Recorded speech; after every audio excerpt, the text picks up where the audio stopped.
I often look back at that Friday evening and recognize the deep, unsettling quiet that preceded the cataclysm.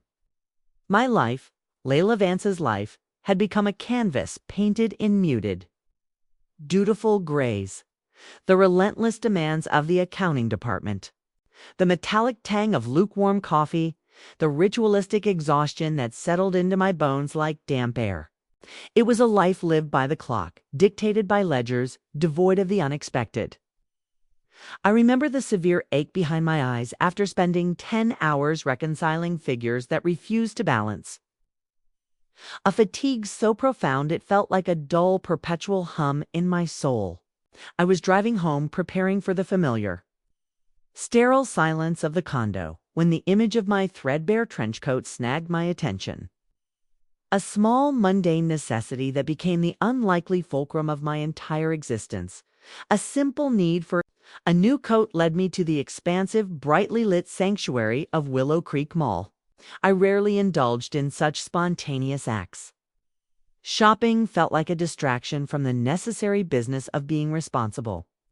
But on that particular evening, a strange, almost insistent current pulled me toward the luxury boutique.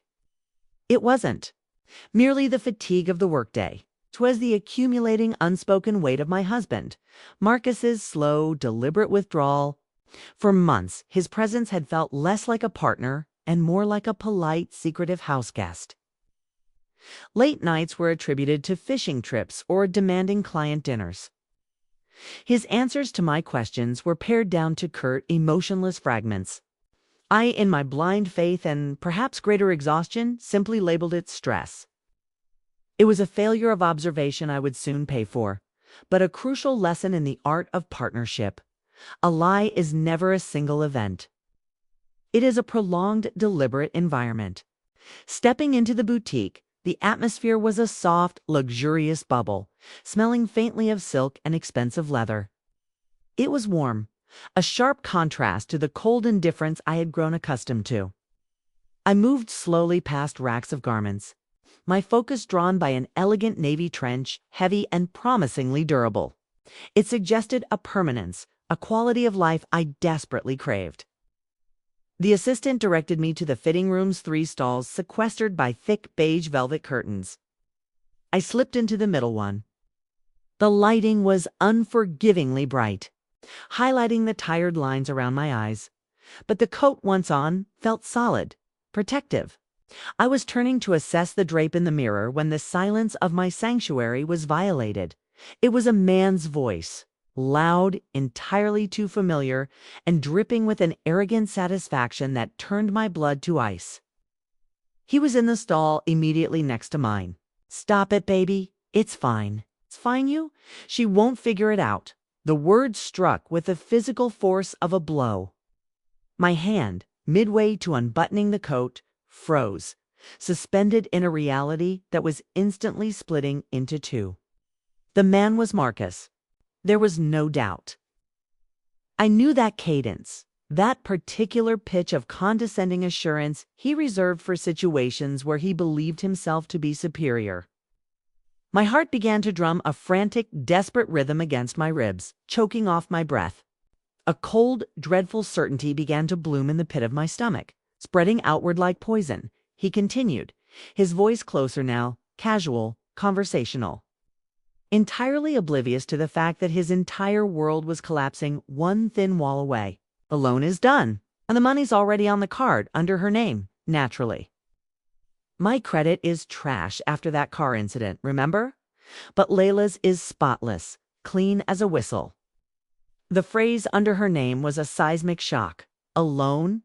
My mind scrambled, trying to find a benign context, some financial move we had discussed and I had forgotten.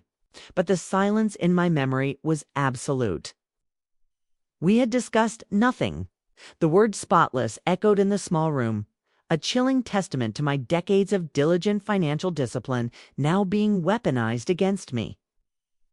The purity of my credit score, my financial trustworthiness, was the asset he was liquidating for his secret life. The bank didn't even really check the documents just for show. They called once, confirmed the details, and that was it. The money was transferred. I sank onto the small poof in the corner of the room, my focus narrowed to the rustle of clothing and the low, flirtatious response of the woman with him. The world outside the fitting room, the soft music, the bustling shoppers, the smell of new fabrics to exist. The only reality was the conversation seeping through the wall, word by chilling word. The woman's voice was young, sharp, playful, definitely not mine. A mistress, raw and ugly, was manifesting in real time. The signature. I told you, it's all covered. She won't even find out. You know how she is. She doesn't look at paperwork. She trusts me with everything.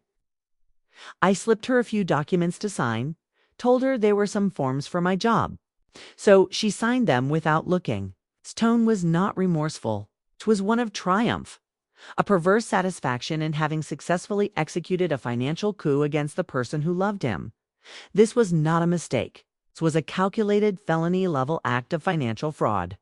The trust I had given him, that I had generously and foolishly poured into our 8 years together, was being systematically catalogued and derided. I had been grateful 3 years ago when he offered to handle the bills to lighten my load, believing it was a gesture of devoted partnership. Now the context inverted. I heard this sinister intention, setting the stage to quietly control and eventually exploit my entire financial profile. The betrayal deepened as the mistress spoke again. "Don't worry, sweetheart," Marcus assured her, and the sound of that endearment for another woman was a sharp blade twist. "We'll be in Cancun in 2 weeks. Imagine that? 5-star all-inclusive. I already picked out the package, just gotta pay for it. And Layla can think I'm on a business trip. She's used to it. The memory of kissing him goodbye for his alleged Miami conference a month prior, of my genuine concern for his safety, now transformed into a humiliating tableau. He hadn't been attending meetings, had been lying on a beach with this woman, spending money obtained through the forgery of my identity. My work trips, his conferences, the slow drift of our marriage, it all crystallized into one single, coherent pattern of calculated deceit. "How much did you end up getting anyway?" the woman asked, her voice slightly louder now. The number, when it came, was staggering, confirming the scale of his audacity and my potential ruin. $45,000 for 3 years. The payments are small, only $1,500 a month. Layla won't even notice. I'll just take her debit card and transfer the money to the bank. I'll tell her it's for utilities or something else. She never checks. $45,000. A debt in my name, a forged signature, a future of monthly financial hemorrhaging, all purchased with my trust and my meticulous credit history. It was a sum that could cripple me. The white-hot paralysis that had gripped me was slowly cracking, giving way to a cold, focused clarity. The anger hadn't arrived yet. First came the terrifying realization of the stakes, followed by the chilling understanding that the only thing standing between me and financial collapse was my presence in this fitting room, listening to a conversation I was never meant to hear. The emotional pain was deferred, stored away in a deep vault, replaced entirely by an immediate, desperate need for defense. He was a criminal, and I was his victim. The priority shifted instantly from weeping wife to forensic investigator. The silence of my contemplation was the birth of my counter-strategy. I had to document this, or he would simply deny, gaslight, and disappear. The proof had to be undeniable. The phone was still in my purse, within reach. The seconds were ticking, and every word was pure evidence. The cold, hard realization settled in not as a rush of tears, but as a chilling, tactical mandate. I had to move, and I had to move silently. Marcus, the man I had shared my bed with for nearly a decade, was not merely cheating. He was systematically destroying my financial life to fund his fantasy. The shock of the infidelity was eclipsed entirely by the gravity of the felony. My body felt leaden, rooted to the small plush poof, but my mind was spinning with the precise, detached efficiency of a machine suddenly pushed into emergency override. He would deny it. That was the certainty. Marcus was a master of the slow, convincing lie, the subtle twisting of reality that left me questioning my own perception. Without irrefutable proof, this conversation would become nothing more than a hysterical woman's misinterpretation of an innocent discussion. The evidence had to be flawless, documented, and irrefutable. It had to be his voice, confirming the details of the crime. Not just the infidelity. My hand, guided by a cold resolve that felt foreign, reached slowly into my purse. The leather was slick with the sudden icy sweat that coated my palms. I felt for the familiar rectangle of my phone. The rustling sound seemed deafeningly loud against the background music of the store. Yet his self-absorbed, confident voice continued to dominate the space behind the curtain. I carefully retrieved my phone, my fingers fumbling with the familiarity of the smooth glass. The screen illuminated a small, bright window into the world I had to save. With a profound sense of purpose, I navigated not to the camera, but to the voice recording application. The red pulsing circle of the record function was my lifeline, my silent weapon against the calculated greed that was unfolding inches away. I placed the phone gently on my lap, ensuring the microphone was angled toward the thin wall. The matriarch's voice in my head was no longer exhausted Layla. It was Evelyn, demanding meticulousness. Every word captured was a nail in the coffin of his deception, and a step toward reclaiming my future. The clock started ticking, not just on the recording, but on the dissolution of my marriage and the criminal timeline of his actions. But what if she suddenly asks about the money? The mistress Tiana asked again, a flicker of anxiety finally cutting through her flippant tone. The question was a gift, prompting Marcus to reveal the full architecture of his control. She won't notice, he scoffed, the sound pure contempt. I've told you 100 times. She doesn't keep track of any of it. She gets her paycheck, gives me the card, and I give her cash for small things. Everything else is mine. Well, technically ours, but she doesn't even wonder how much is in there or what's being spent. As long as there's enough for food and utilities, she doesn't care. His analysis of my financial passivity, though horrifying, was accurate. It was the crushing, humiliating truth I had to swallow whole. I had allowed myself to be infantilized, believing that deferring all financial responsibility to the man of the house was a gesture of trust. Or perhaps simply a convenience. I had worked tirelessly, yet I had willingly surrendered the power over the fruits of my labor. I had signed documents without reading them, believing the casual assurance that they were for his job.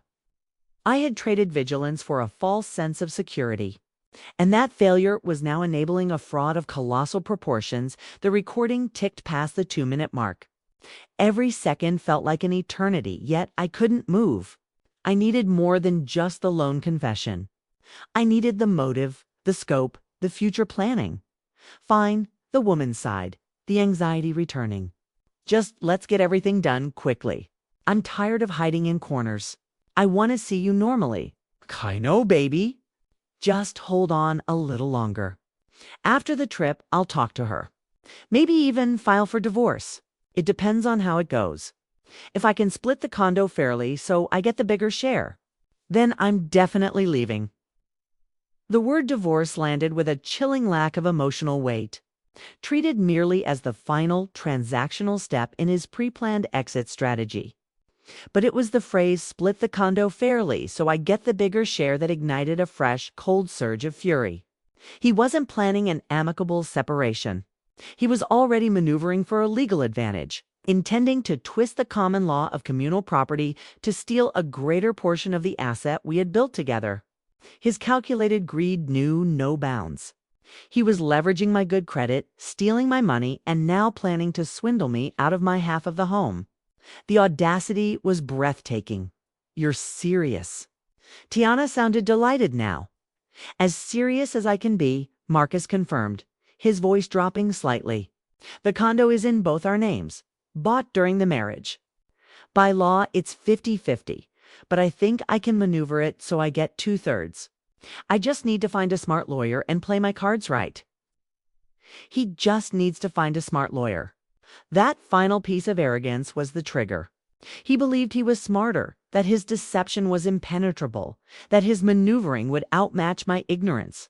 The quiet, exhausted woman who entered the fitting room moments ago was gone.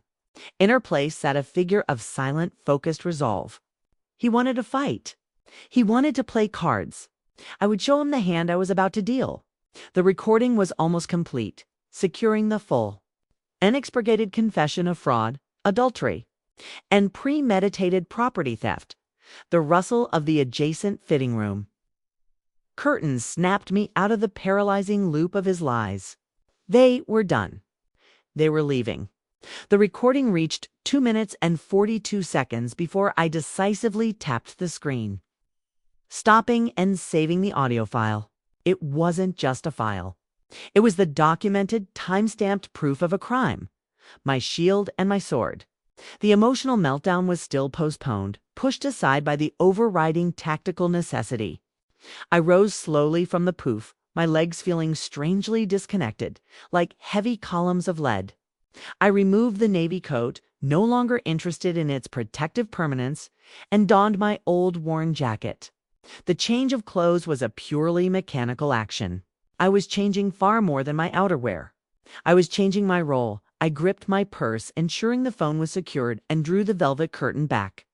Marcus stood only a few feet away, leaning in toward Tiana, his face alight with a smug, carefree smile I hadn't seen directed at me in years. Tiana, young and vividly dressed in black, was laughing with the easy, careless joy of someone whose future was being purchased with someone else's forged signature. I took a slow, deliberate step onto the carpeted floor. The sound of my worn heels was minimal, yet it was enough. Marcus turned mid-sentence. Laugh. The smile evaporated from his face as if erased by an invisible hand. The transformation was instant and absolute. The color drained from his skin, turning him a sick, waxy ash, a truly spectral change. His eyes, wide and terrified, locked onto mine. Tiana fell silent instantly, her eyes flicking back and forth between us, realizing with dawning horror that she was witnessing the detonation of a world she had casually helped dismantle. Layla. Marcus choked out, his voice a dry, rasping sound, unrecognizable. What? What are you doing here? I did not speak. I did not scream. I did not collapse.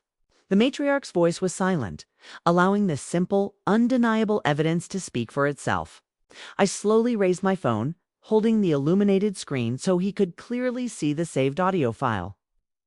The title recording 10/26 flashing back at him. It was a digital guillotine. I recorded it, I said, my voice quiet, almost a whisper, yet it cut through the soft background music of the boutique, like a shard of ice. 2.5 minutes. The effect was instantaneous. He froze, rigid with terror, the last vestiges of his bravado dissolving into panic.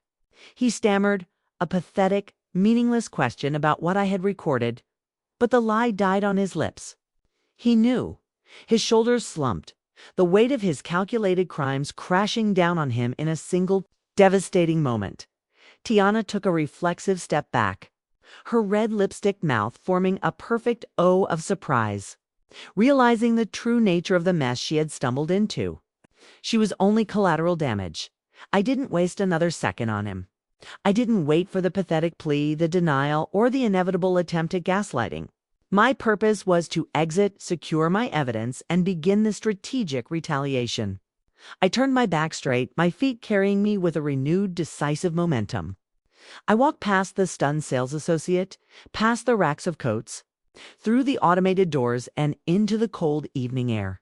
Behind me, I could hear his terrified pleas, fragmented and desperate. Layla, wait.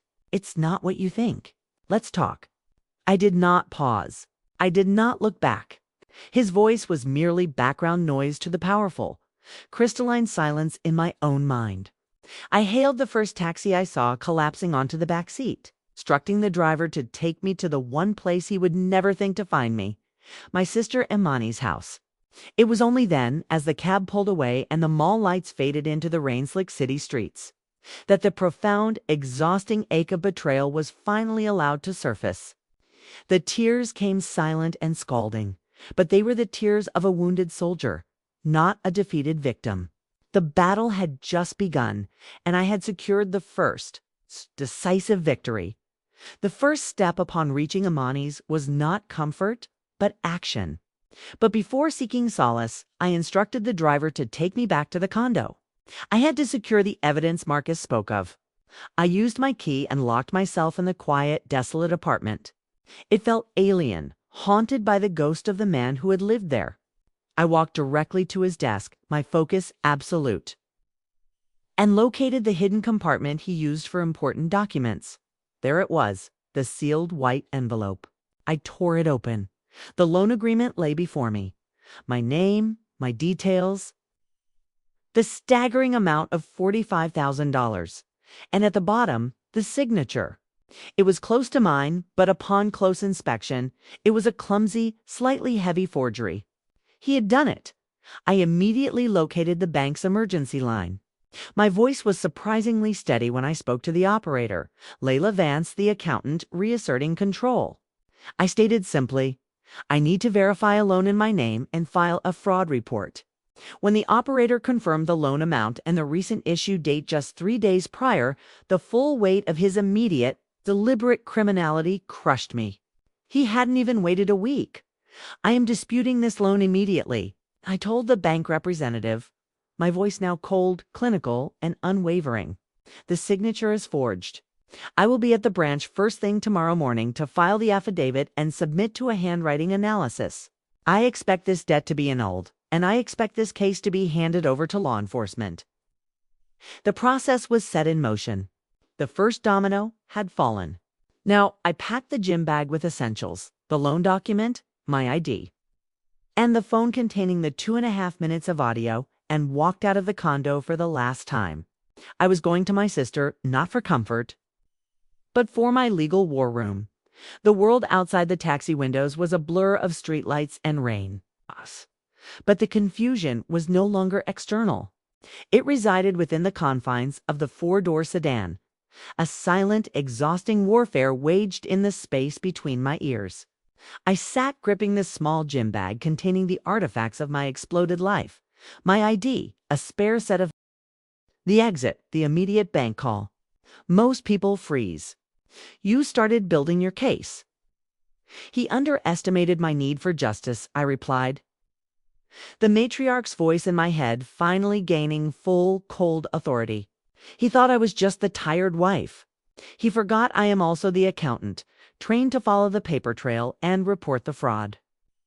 The central narrative of the next 48 hours would be the precise execution of the plan devised on that dark night. The recording was the witness, but the strategy was the weapon. We were no longer waiting for Marcus to make a mistake. We were orchestrating his necessary and inevitable fall. We reviewed the final step of the morning, after the bank. The police. Marcus's crime was dual: civil divorce, breach of contract, and criminal felony fraud and forgery. The bank would handle the civil debt annulment. But the police needed the entire narrative, the audio, and the document to issue the summons.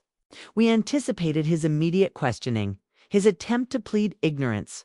But the phone, the chief witness, would simply play back his calm, self-incriminating confession. The financial recovery was now within reach. By the time the sun rose, I would have formalized the fraud report, effectively wiping the $45,000 debt from my name and transferring the entire liability, along with criminal jeopardy, onto Marcus. The feeling was a profound, quiet satisfaction. It wasn't revenge in the emotional sense. It was the meticulous application of justice, perfectly executed. As the first faint gray light of dawn began to seep through Imani's curtains, signaling the opening of the business day, the end of the night's intense labor had arrived. The stage was set. The evidence was secured. The plan was immutable. The phone lay between us, a small, unassuming device that held the power to destroy a life of lies and restore a life of dignity. The 2.5 minutes were a condensed timeline of betrayal, and now they were the foundation of my rebirth. I was ready to walk out the door not as a victim, but as the relentless advocate for my own financial and legal sovereignty, ready to begin the 48-hour plan that would shatter Marcus's arrogance forever. The moment I stepped out of Amani's apartment and into the pale, honest light of the rising day, I felt the internal shift complete. The air was sharp and cold, a perfect contrast to the intense heat of the decision made hours earlier. I was wearing a suit I hadn't touched in over a year, a deep navy. Tailored and severe, and the physical sensation of the professional armor was grounding. It was essential, I realized, to project authority, because the person walking into that bank was not a victim seeking pity. She was an accountant reporting a critical, high-value financial crime. Imani drove, her silence a profound shield of support. We didn't speak of Marcus or betrayal. We spoke only of the process, the parking location, the precise phrasing for the bank administrator, the order of the documents in the folder. My mind was fixed on the tactical objective. Day 1, hour 1. Annul the debt. We had to establish the fraud before Marcus, in his spiraling panic, could attempt any countermaneuvers, such as draining the remaining funds or attempting to claim the loan was legitimate. Speed and documentation were my only allies. We arrived at the bank branch 10 minutes before they officially opened. The doors were still locked and we stood in the quiet lobby, the space feeling cavernous and sterile. This institution, Fidelity Bank, was the unwitting third party in Marcus's fraud. It was not my enemy. It was the mechanism I would use to secure my financial innocence. The delay provided a moment for one last mental rehearsal. I closed my eyes and ran through the critical mantra. Fact, not feeling. Documentation, not drama. At precisely 9 a.m., the heavy glass doors hissed open. We were the first customers. I walked directly to the administrator's desk, my steps measured and firm. I stated my name and my purpose with the flat, unemotional tone I had practiced all night. Good morning. My name is Layla Vance. I called last night to report a fraudulent loan taken out in my name. I am here to file the official affidavit and submit my handwriting samples for analysis. The administrator, a pleasant but slightly flustered young woman, immediately understood the severity of the request. The word fraud cut through the morning quiet, ensuring instant priority. Within minutes, Imani and I were ushered into a small, windowless conference room, the type reserved for serious, non-transactional business. A few minutes later, Mr. Howard entered. He was the senior specialist from the security department. A man in his late 40s with a tired but immensely professional demeanor. His presence alone confirmed the gravity of the situation. Mr. Howard sat across the table, his demeanor calm and focused. Ms. Vance, thank you for coming in so promptly. I've seen the notes from your call. Could you please outline the situation for me, focusing only on the financial specifics? I appreciated his strict directive. It forced me to be the accountant, not the wife. I placed the file folder on the table and spoke concisely, reciting the factual narrative on the evening of October 26th. I discovered that my husband, Marcus Vance, used my personal details to secure a $45,000 consumer loan 3 days prior. He forged my signature on the agreement. I have retrieved the original loan document and have audio evidence of his confession to the forgery and the intent to use the funds for non-marital purposes. I am here to formally file the affidavit of forgery. I pushed the documents across the table, the notarized affidavit I had drafted, the copy of the forged loan, and a sheet of paper detailing the content of the audio evidence. I withheld the audio file itself for the police, but used its existence as leverage. Mr. Howard examined the materials, its expression unchanging. His calm professionalism was a deep comfort.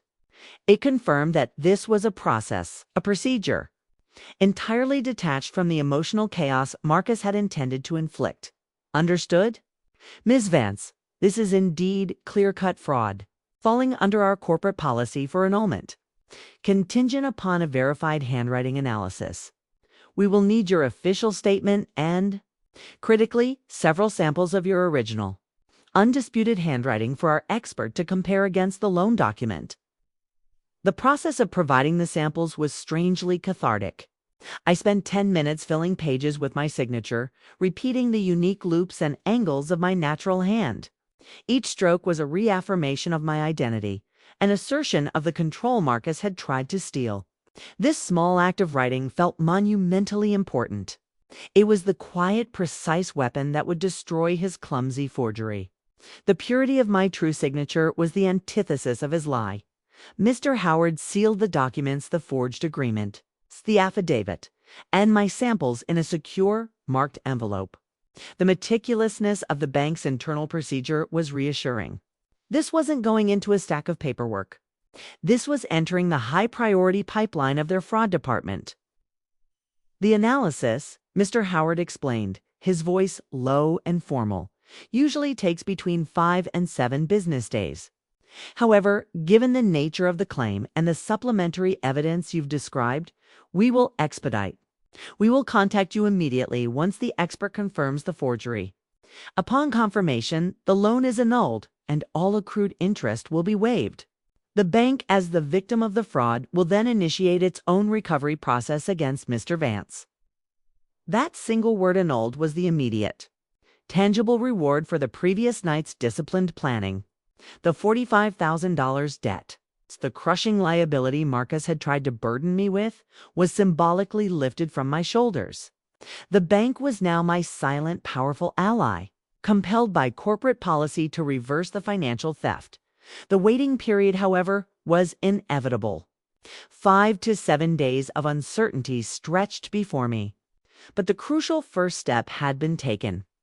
I thanked Mr. Howard, my voice remaining firm, and walked out of the conference room. Imani was waiting, her gaze fixed on my face. "Status, mission accomplished," I replied. "Affidavit filed, samples submitted.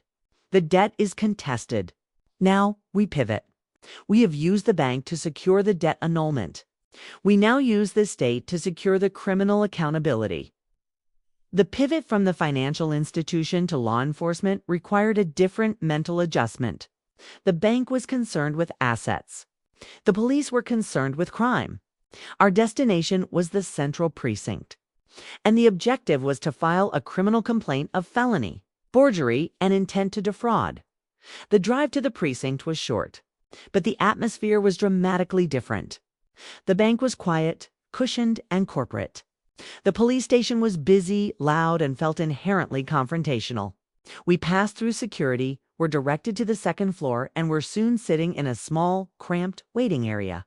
The long wait here was less comfortable, affording me too much time to think. But my disciplined focus remained. I rehearsed the narrative again. My husband forged my signature. $45,000. Intent to steal condo equity. Every word a brick in his legal wall. After a protracted wait, we were introduced to Detective Johnson, a man in his 50s whose tired expression suggested he had seen too much of human depravity. His office was spare, dominated by a metal desk and files. He offered us seats and motioned for me to begin. This was the moment where the 2.5-minute witness would speak. I began the narrative. Careful to use formal, legal language, Detective. I am Layla Vance. I am reporting a felony committed by my husband, Marcus Vance. The crimes are forgery of a financial instrument and intent to close the crumpled, damning loan agreement, and the phone, the chief witness to a felony. The tears that had finally erupted in the taxi after leaving the condo were not tears of sorrow, but of sheer, crushing cognitive overload. It was the body's final protest before the mind, cold and sharp, took absolute control. The short detour back to the condo had been a necessary, calculated risk. That moment of standing in Marcus's study, pulling the forged agreement from his secret drawer, was the final, irreversible step away from being a passive victim. The call to the bank, hold businesslike, demanding a fraud affidavit, was my declaration of war. By the time the cab pulled up to Imani's familiar, slightly aging apartment complex, Layla Vance, the naive wife, was dead. What stepped out onto the damp pavement was a woman stripped down to raw, determined intellect. Imani opened her door and took one look at my face, white, strained, devoid of my usual exhaustion, and replaced by a terrifying, focused intensity, and pulled me inside without a single question. My sister, my rock, already knew. The energy in the room shifted instantly from comforting familial warmth to that of a clandestine war room. I collapsed onto her sofa, not from fatigue, but from the sudden release of the adrenaline that had been driving me since the fitting room. My voice, when it finally emerged, was flat, professional, and entirely detached. It was the voice of Layla Vance, the accountant, reporting a critical financial error. I laid out the evidence on the coffee table, the forged loan agreement, and the phone. I pressed play. Imani sat beside me, her own face hardening into an expression of profound, protective rage as Marcus's voice, smug and careless, filled her quiet living room. We listened to the entire 152 seconds, the casual discussion of the $45,000 fraud, the mockery of my spotless credit, the description of how he slipped me a few documents to sign, and the chilling, detailed plan to maneuver me out of my share of the condo. When the recording ended, the resulting silence was heavier, more charged than any scream. Layla, she finally breathed. You didn't just record a confession. You recorded a criminal enterprise. This isn't divorce. This is a felony case. He literally wrote his own indictment. That was the crucial pivot. The realization that the phone in my hand was not merely proof of infidelity for a divorce proceeding, but the chief witness in a criminal fraud and forgery case. The law, with its cold, objective logic, would be our greatest ally. This was no longer about hurt feelings or who got the better lawyer. It was about jail time and the annulment of a massive debt. We spent the next hour replaying and dissecting the clip. Not for emotional impact, but for its legal weight. The value of that 2.5 minutes lay in three specific, devastating revelations. Marcus explicitly stated he used my spotless credit because his was trash. This confirms intent to deceive and premeditation, the difference between a mistake and a calculated felony. He detailed the forgery. I slipped her a few documents. The means of deception, I told her they were forms for my job. And the method of concealment, using his phone number for bank notifications. This preemptively destroys any claim he might make about me verbally consenting. He confirmed his plan to leverage the marriage's end to secure 2/3 of the condo, linking the financial fraud directly to his ultimate plan for asset theft.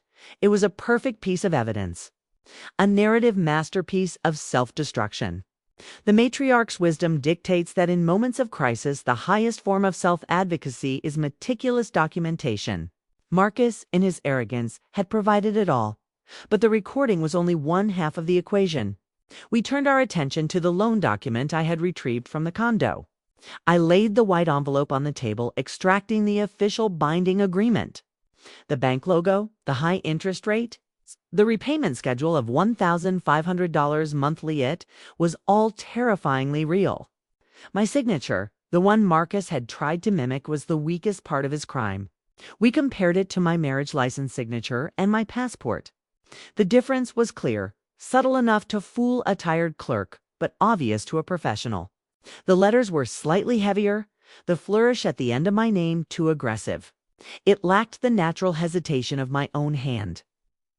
This is indisputable, Imani stated, running a finger along the line.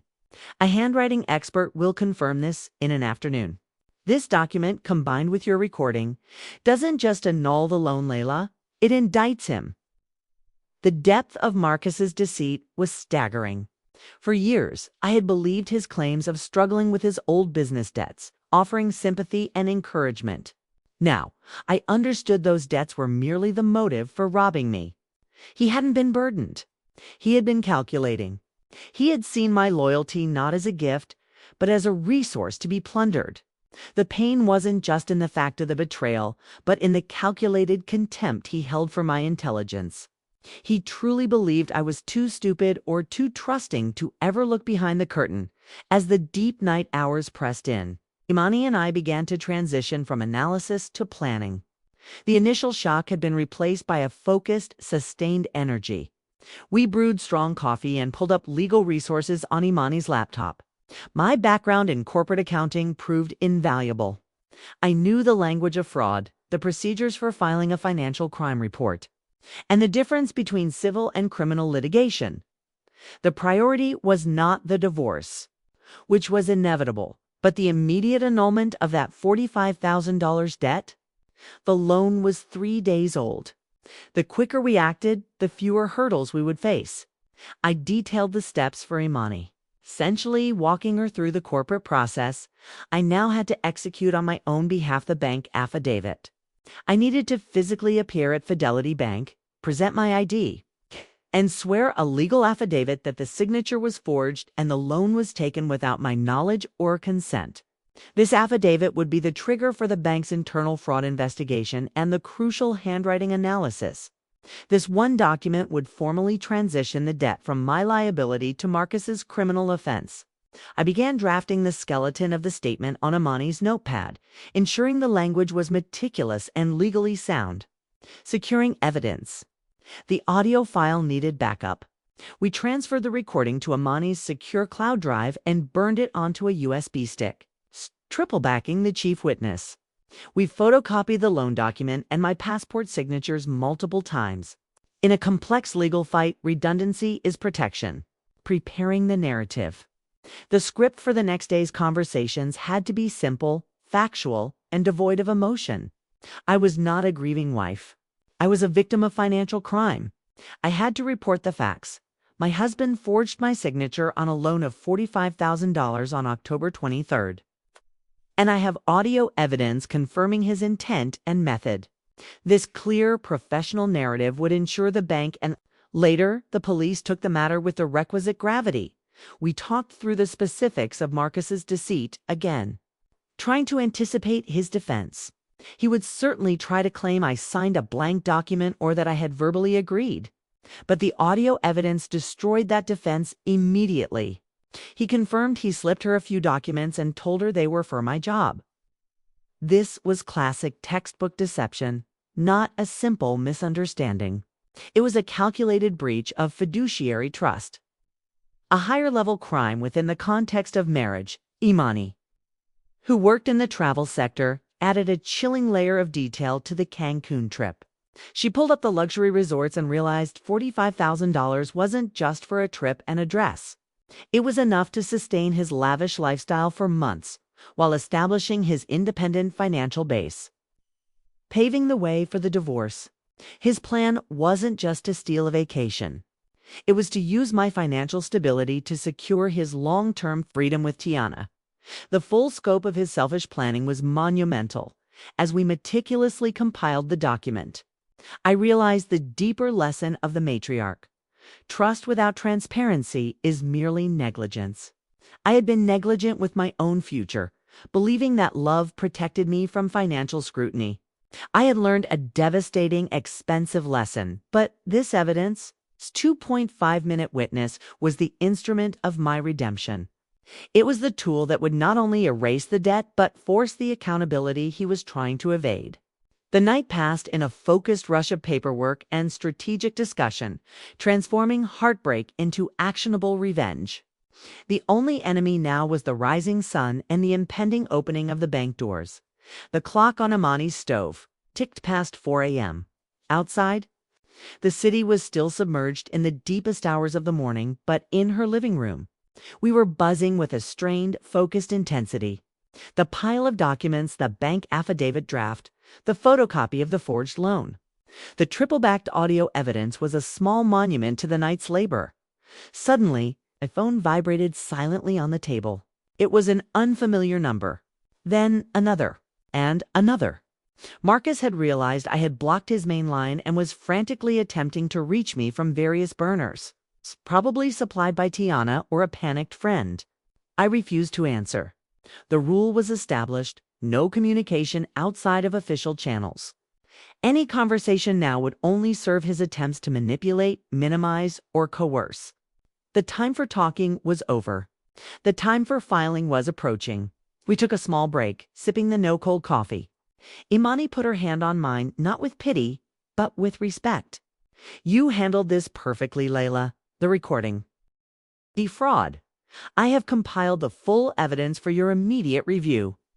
I presented the file again, showing him the forged loan agreement and explaining the bank's ongoing analysis. I described the meticulous nature of the deceit, the intercepted mail, false business trips, the calculated use of my high credit score. Detective Johnson listened, his pencil scratching terse notes on a pad. But his skepticism was palpable until I reached the core evidence. The key, detective, is his explicit confession. I have an audio recording of my husband detailing the forgery, his motive to steal a larger portion of our communal asset, and his plan to use the stolen funds for an affair. I believe this evidence confirms premeditation and criminal intent. Detective Johnson stopped writing. His eyes narrowed, focusing entirely on my face. The existence of a clear audio confession changed the entire texture of the case, transforming it from a he said, she said marital dispute into a clear, actionable criminal offense. I then pushed the USB drive across his desk. The silent witness was about to testify. Detective Johnson took the USB drive, inserted it into his computer, and clicked the file. The sounds that filled the small, stale office Marcus's confident, arrogant laughter. His explicit admission of using my trash credit. His cold plan to maneuver the condo split were stark, shocking, and utterly damning. The detective listened to the entire 2.5 minutes without moving, his expression shifting from detached wariness to focused confirmation. When the recording ended, the detective removed the drive and looked up, the weariness gone, replaced by the sharp, professional gaze of a man who knew he had just been handed an open and shut case. "Ms. Vance," he said, his voice flat, "this is very clear. Forgery of a financial instrument is a felony. The audio establishes motive, intent, and modus operandi. We will be issuing a summons for Mr. Vance to appear for questioning, effective immediately. We are opening a criminal case." He then detailed the next steps. I would be formally listed as the victim and Marcus as the suspect. Given the audio evidence and the imminent confirmation from the bank's handwriting expert, Marcus would be advised to secure legal counsel. His only way out of immediate jail time would likely be pleading guilty to reduce charges and agreeing to a victim-offender reconciliation, including restitution. But the legal process was irreversible. The state was now actively engaged in my defense. I spent another hour with the detective, providing detailed testimony, signing the criminal complaint, and outlining the financial facts. I left the precinct feeling a profound, exhausted relief. The first 24 hours of the 48-hour plan were complete. I had secured the financial annulment process with the bank and the criminal prosecution process with the state. Marcus was now facing simultaneous pressure from corporate security, the police, and his impending divorce. His world was collapsing precisely because of his arrogant belief that I would never act. Imani and I drove back to her apartment. The sun was setting, casting long, tired shadows across the street. The intense energy of the previous night had dissipated, replaced by a quiet, deep sense of vindication. I had done everything right. I had used logic where he expected emotion, documentation where he expected hysteria, and legal procedure where he expected submission. The long wait began. The 5 to 7 days for the bank's official confirmation of the forgery. During this time, Marcus would receive the police summons, and the reality of his felony would hit him. The end of the first day was not triumphant, but it was victorious. The debt was being erased, and the criminal had been formally identified. I knew, with the cold certainty of the Matriarch's wisdom, that the rest of his downfall was now inevitable. My phone, the silent witness, had spoken its devastating truth. And the legal gears had begun to turn. The silence that followed the 48-hour whirlwind of action was not peace. It was a pressurized vacuum. I had done everything right, filed the affidavit, provided the samples, and lodged the criminal complaint. Now all that remained was the agonizing, slow march of bureaucracy. My focus had been so absolute that the sudden lack of procedural activity left a gaping void. I was suspended in legal limbo, tethered only to the anticipation of a single phone call from Mr. Howard at Fidelity Bank, the specialist who held the official key to my financial freedom, and Marcus's prosecution. I continued to stay with Imani, the condo. The space we had built together felt contaminated. An emotional crime scene I refused to re-enter until the final legal separation was secured. The days were structured around the relentless discipline of work, necessary distraction, and the constant vigil for two critical calls. One from Mr. Howard at Fidelity Bank confirming the forgery, and one from Detective Johnson confirming. Marcus had received the police summons. The silence from Marcus was initially overwhelming, then rapidly replaced by a torrent of increasingly panicked anonymous communication, having blocked his main number and texts. The messages began arriving from disposable prepaid phones, cryptic. Desperate pleas that betrayed a man utterly losing control. The tone was no longer arrogant. It was terrified. "Layla, I saw the summons. You can't do this. I'll lose everything. Let's talk outside of the police. Please, I'll sign whatever you want." I forwarded every single message to Detective Johnson, maintaining the strict legal boundary we had established. The Matriarch's wisdom holds that when dealing with a cornered betrayer, every word is a potential lie, and every lie is potential evidence. I allowed the panic to consume him, knowing that the psychological pressure was a critical part of the sentencing leverage. He wasn't begging for forgiveness. He was bargaining for impunity. The knowledge that Marcus had received the summons was a quiet internal victory. He had been forced to face the reality that his actions transcended a mere marital affair. He was now officially a suspect in a felony case. The arrogant financier who mocked my gullibility was now grappling with the criminal justice system. And the experience was designed to be terrifyingly impersonal. He couldn't charm Detective Johnson. And he certainly couldn't lie his way out of the 2.5 minutes of audio evidence. I found myself analyzing the psychology of the wait. The bank's process was a black box. The handwriting expert was a nameless, faceless authority whose verdict held my future hostage. I knew rationally that the forgery was obvious. Marcus's attempt was heavy-handed and hurried. But the fear that some obscure technicality, some error in my rushed affidavit might allow the debt to stick was a gnawing constant. I would stare at my untouched signature samples from the bank, tracing the lines in my mind. The entire trajectory of Marcus's faith probation or prison rested on the objective opinion of a handwriting expert comparing my confident loops against his clumsy, desperate imitation. That small bureaucratic process held the key to my final liberation from his financial shadow. The air felt heavy, pregnant with the pending judgment. I felt the slow, deliberate turning of the legal wheels, each rotation moving Marcus closer to the consequences he had so arrogantly avoided for years. On the 6th day, the silence broke. The phone rang mid-afternoon. It was not Detective Johnson, but Mr. Howard from Fidelity Bank. The sound of his professional, low voice sent a jolt of adrenaline through me, sharper and colder than any morning coffee. "Ms. Vance," he stated, cutting straight to the professional point. "I have the results from our forensic team. The handwriting analysis is conclusive. The signature on the loan agreement is not yours. It is an irrefutable forgery." The word irrefutable resonated with a deep, final sense of vindication. It wasn't just a hunch. It was a scientific conclusion. The debt was officially dissolved. The Matriarch's lesson on accountability had been served by the cold, impartial science of forensic comparison. The bank had not only annulled the $45,000 liability from my name, but they had also formalized the documentation of a criminal act. As per our conversation, Mr. Howard continued, "The loan is immediately annulled.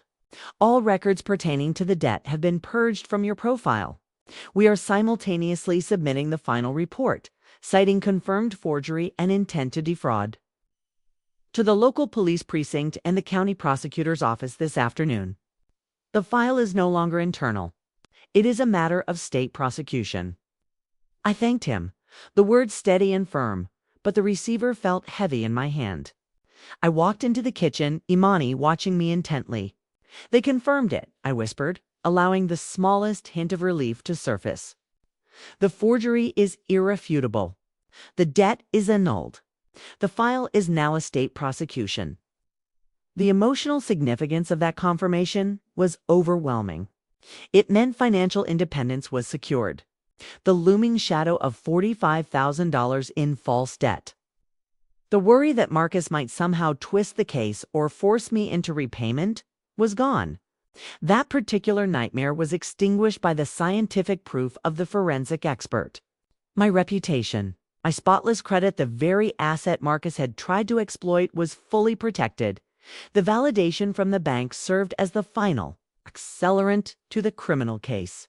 When Detective Johnson received the formal report from Fidelity, the investigation would transition from preliminary questioning to definitive criminal proceedings. My personal complaint was now fortified by the weight of a major financial institution's internal fraud findings. The criminal case was fully loaded, secured, and ready. For prosecution, later that afternoon, Detective Johnson called. His tone had shifted entirely. There was a new, focused respect in his voice. He confirmed receipt of the bank's findings. Ms. Vance, this is excellent news. The bank's report confirms the felony.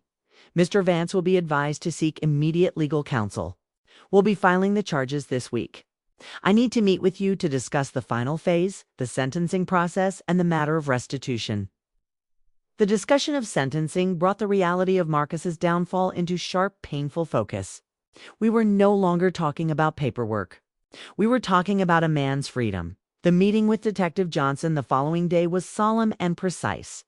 We sat down to discuss the only remaining strategic choices I had: the level of accountability I would demand through the criminal courts.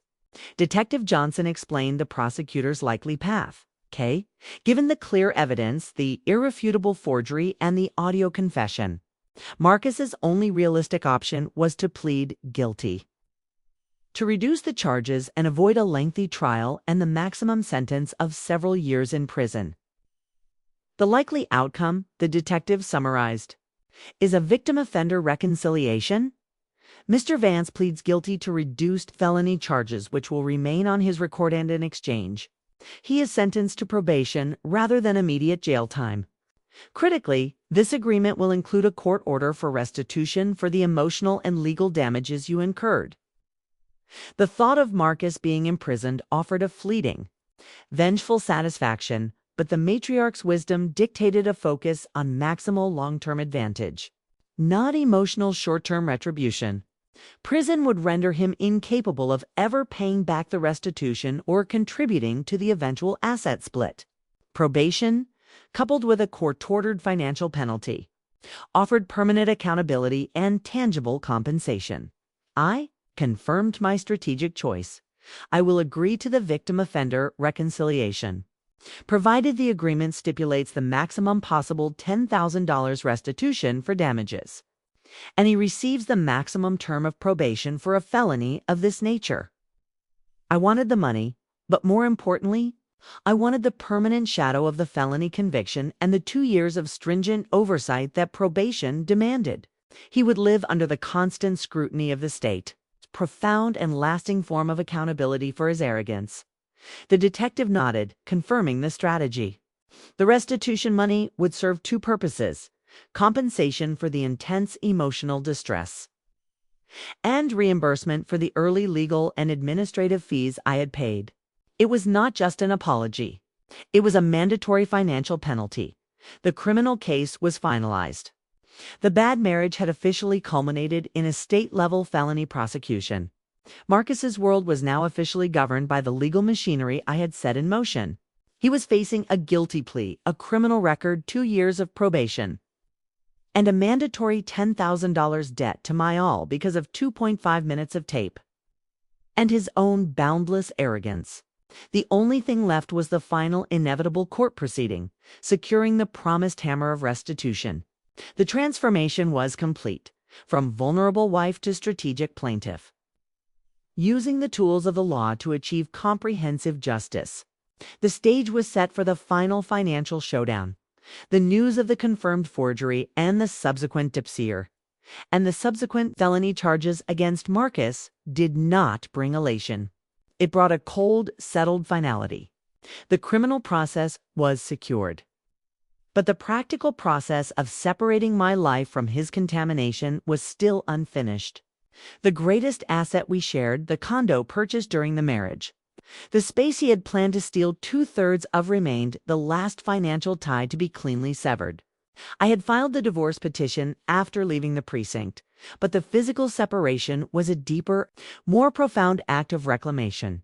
The matriarch's wisdom dictates that true freedom lies not in sentimentality, but in financial liquidity. I knew with absolute certainty that I could never return to that condo. The space was corrupted. The walls contained the echo of his smug laughter and the chilling recitation of his plan to defraud me. The furniture, the joint gifts, the very colors on the wall, they were all artifacts of a meticulously constructed lie. They held no emotional value, only memory that needed to be surgically excised.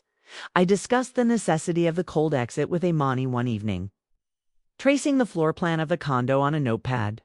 He planned to drag the division out, claiming I was emotional or unstable, I explained. The police summons will terrify him, but the divorce needs to be clean. If I start fighting over furniture or sentimental items, I introduce unnecessary conflict and delay the primary goal, securing my half of the equity. Imani understood immediately. Leave the relics of the lie, Layla. They're junk. You take the cash. This was the strategic pivot. Every item of tangible property, the expensive sectional sofa, the dining room set, the shared possessions, it was all baggage, tainted by the lie. The only thing of value was the equity, the cold, hard cash value of the investment, which the law affirmed was 50-50. His audacious plan to maneuver for 2/3 was now completely irrelevant, destroyed by the criminal case, the legal documents, the confirmed forgery, and the plea deal. He was now forced to consider he would enter divorce negotiations with zero leverage, terrified of aggravating the judge or the prosecutor. Our strategy for the condo was simple and aggressive. Force the sale. I contacted a divorce lawyer immediately, a sharp, no-nonsense woman recommended by Imani, who understood the necessity of speed and the leverage provided by the pending felony charges. We filed a motion with the divorce court requesting the immediate sale of the marital residence, citing irreconcilable differences and, implicitly, the financial toxicity of the environment. The attorney assured me that given the documented evidence of fraud against a marital asset, the court would expedite the sale and mandate a 50-50th split of the proceeds, preventing any of Marcus's desperate maneuvering. The physical act of leaving was set for a Saturday morning, a time when Marcus, still reeling from the police summons and frantically meeting with expensive defense attorneys, would be safely out of the apartment. I would not see him. I would not speak to him. The final severance would be silent, precise, and entirely transactional. The morning of the exit was overcast, the light mirroring the somber finality of the task. Imani drove me one last time to the condo. I carried a single suitcase and my indispensable file folder. Walking through the front door felt like entering a museum exhibit of my past naivety. The space was exactly as I had left it. Marcus, in his panic, slightly trying to project a sense of normalcy he no longer possessed, but the silence felt menacing. I walked straight to the bedroom. The key was discipline. I allowed myself 45 minutes. I packed only my clothes, my personal books, a few non-joint photographs, and the dishes I had personally purchased before we were married. Everything else, the heavy, expensive furniture, the appliances, the shared items that constituted our life, I left behind. They were poisoned objects imbued with the history of his lies. They held value only on a balance sheet, and I was exchanging them for the far greater value of psychological cleanliness. The decision to abandon my possessions was deeply symbolic. Marcus had controlled our life through tangible objects and financial authority. By walking away from the material, I stripped them of their power over me. I refused to waste a single ounce of emotional energy negotiating for a sofa or a television. Those things belonged to the contaminated past. My future required a fresh, uncompromised foundation built only on the cash equity I was owed. I paused briefly in the study, where I had found the forged loan agreement. The desk was clean, but the memory of the betrayal lingered like stale smoke. I removed nothing from this room except my professional briefcase. I was closing this chapter by removing my presence entirely, leaving behind the empty shell of the life he had destroyed. The final inventory of my possessions fit neatly into one suitcase. A powerful testament to the fact that I needed very little to begin again. Imani waited by the door, ensuring I adhered strictly to the timeline. She had brought packing tape and boxes, but they remained unused. I simply zipped the suitcase. The total physical transfer of Layla Vance's life required a mere 45 minutes. Ready? Imani asked, her voice gentle. More than I replied. My voice steady. The true strategic brilliance of this cold exit was not just psychological. By leaving the space entirely to Marcus, I forced the issue of the sale. He could not maintain the pretense of normalcy or the shared residence if I was gone and the attorney was filing motions for an immediate partition and sale. He would be left alone in the house he planned to steal, facing the crushing reality of the felony summons, the divorce petition, and the court order to sell the property he desperately wanted to keep. My quiet professional exit was the final piece of leverage in the asset division. The process of securing the equity was as rapid and brutal as the rest of the plan. Our attorney, fueled by the evidence of Marcus's criminal intent, secured an expedited court order for the sale of the condo. Marcus, facing felony prosecution, was advised by his own lawyer not to fight the divorce motions aggressively. His primary legal goal was survival, avoiding jail time, and maximizing his chance at a favorable plea deal. Fighting over a couch or delaying the condo sale would only infuriate the family court judge, jeopardizing his criminal plea. The sale proceeded quickly through an independent real estate agent. Marcus, subdued and terrified, offered no resistance. Within 2 months of the initial fraud discovery, the property had been sold, the escrow closed, and the final wire transfer executed. The payoff was monumental. Marcus's scheme to maneuver for 2/3 of the equity dissolved entirely. The law, backed by my strategic legal filing, mandated an immediate, clean 50/50th split of the net proceeds. The $130,000, my rightful half of the substantial equity, was wired directly into a private account I had opened, entirely separate from any account Marcus had ever controlled. That single transaction was the ultimate victory over his financial abuse. I had walked away from every single material possession acquired during the marriage. But in exchange, I had secured the full, uncompromised $130,000 of my financial due, guaranteed by the very criminal case his arrogance had created. The furniture, the car, the decorative objects, they remained contaminated relics. Now Marcus's problem to dispose of or sell, further cementing his loneliness in the space he had corrupted. My exit was a perfect strategic withdrawal. The Matriarch's wisdom dictates that true wealth is portable, liquid, and entirely uncompromised by the past. That $130,000 was the foundation of my new life, secured by my own clear-eyed resolve and the meticulous power of documentation. I had traded the poisoned comfort of a marital home for the profound, clean security of absolute financial independence. The physical exit was complete. The equity was secured. And the stage was now set for the final, punitive action, the court-ordered restitution that would officially mark the end of Marcus's arrogance and the beginning of my unburdened future. With the condo sold and my equity secured, the divorce was now a formality, a matter of paperwork that would be finalized without conflict. But the most crucial element of accountability remained: the formal sentencing of Marcus for the criminal fraud. This final step was not about money. I had already secured my substantial assets. It was about justice, about stripping away his arrogant impunity and ensuring his crime left a permanent punitive mark on his record. This was the moment where the 2.5-minute audio would finally deliver its promised hammer blow. The plea bargain negotiation was conducted entirely between the attorneys and Detective Johnson. I refused any direct communication with Marcus, ensuring the boundaries of the criminal process remained absolute. My focus was tactical, secure, maximum punitive accountability, while maintaining the liquidity necessary for him to pay the court-ordered restitution.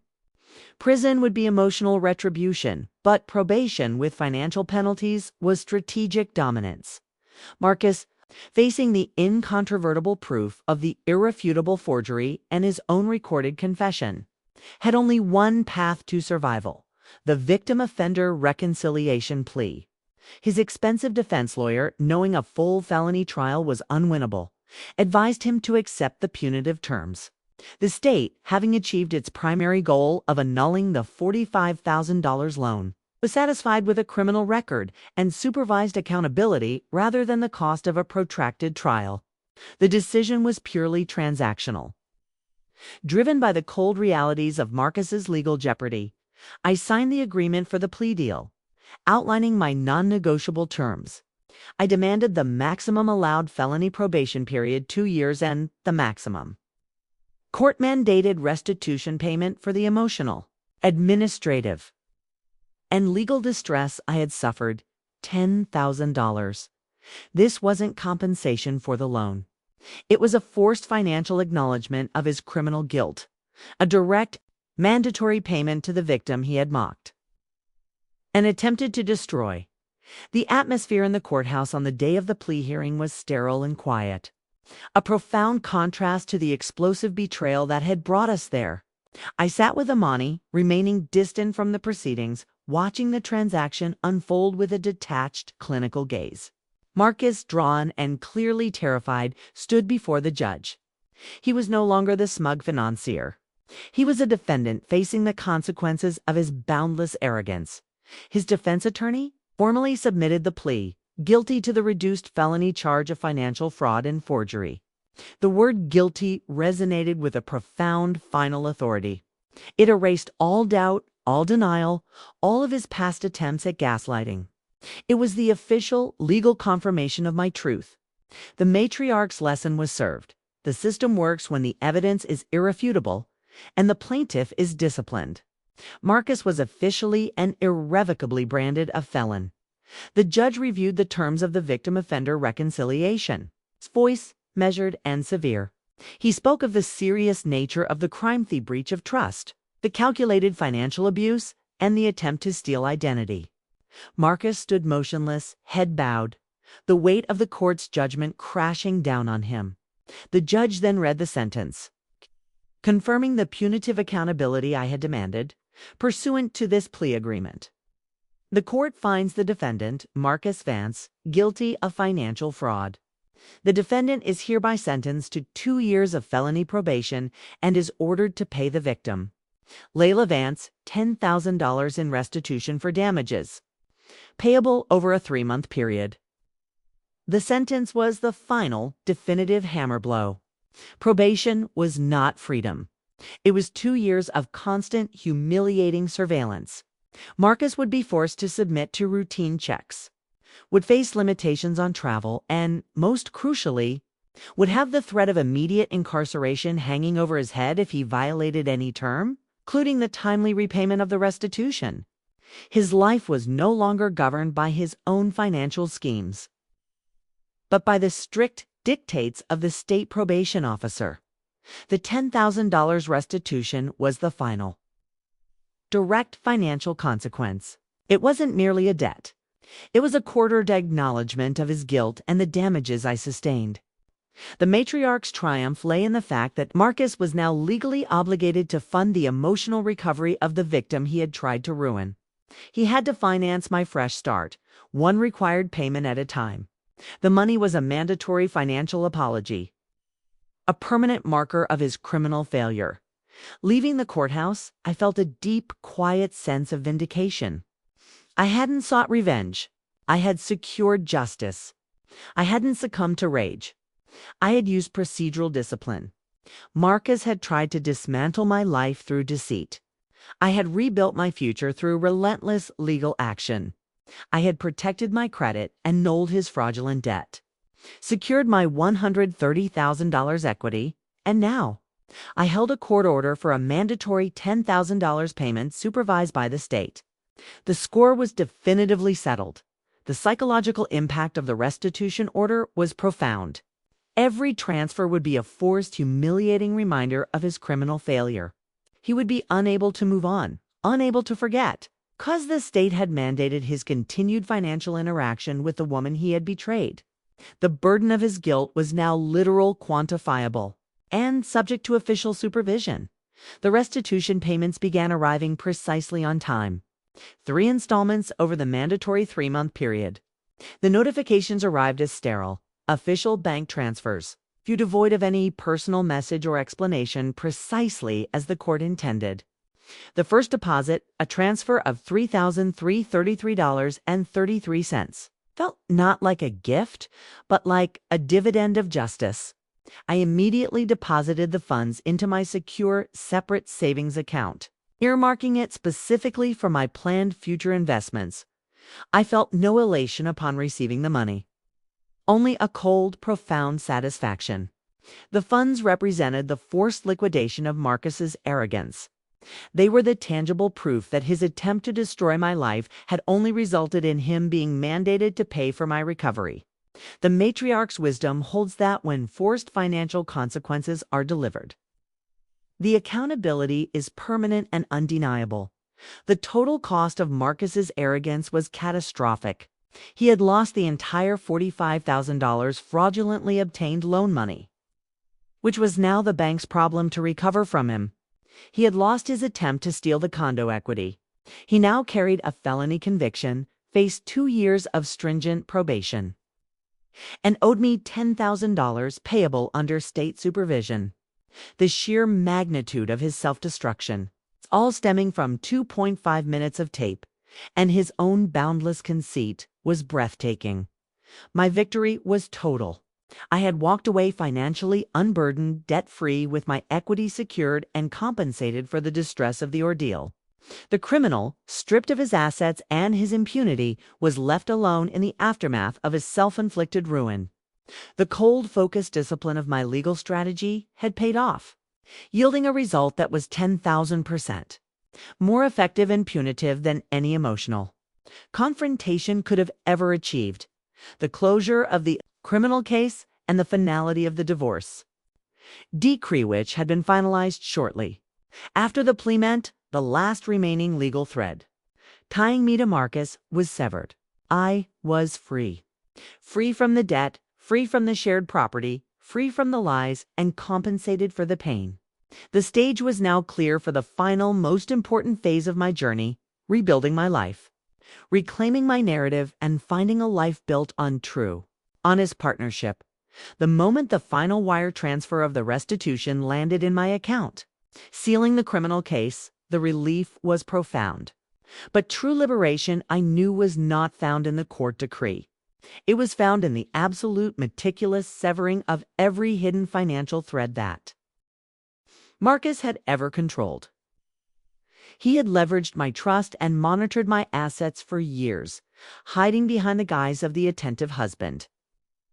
Now, with the legal war won, the final crucial battle was one of financial hygiene, a full-scale surgical operation to erase his access, preempt his knowledge, and establish my identity as an independent, unbreachable fortress.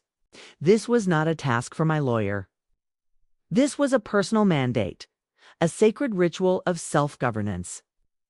I dedicated the first week after the divorce to what I called the grand financial audit, a forensic deep dive into every corner of my past financial life, fueled by the cold energy of sustained focus.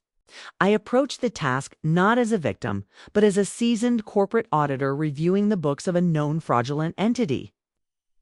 I knew Marcus's methods, and I was going to systematically close every single loophole he had exploited. The first step was the cancellation and reissuance of every piece of plastic. The credit cards we had jointly held were annihilated, reported as compromised, and new sole-issued cards were applied for. The old debit card he had routinely borrowed and managed was shredded, and new accounts were opened at a completely different banking institution in a different part of the city, ensuring no old relationships or personnel could be exploited. This was financial scorched earth. Every pass pin, every shared password, every security question that had been compromised by his presence was obliterated and replaced with complex, unique, and entirely private encryptions. The security questions themselves were a painful reminder of the intimacy he had poisoned. What was your mother's maiden name? What was the name of your first pet? Questions he knew, questions that represented a shared history he had weaponized. I replaced these with entirely arbitrary, non-personal answers that only Layla the auditor would ever remember, locking him out of my digital identity forever. The act of changing the password on my direct deposit portal felt especially cathartic. For years, my paycheck, the fruit of my labor, had flowed instantly into a joint funnel he oversaw. Now, the stream was diverted directly into my new sole access account. That simple click of the mouse was the true signature of my independence. The most time-consuming task was the meticulous audit of all utility and automated billing.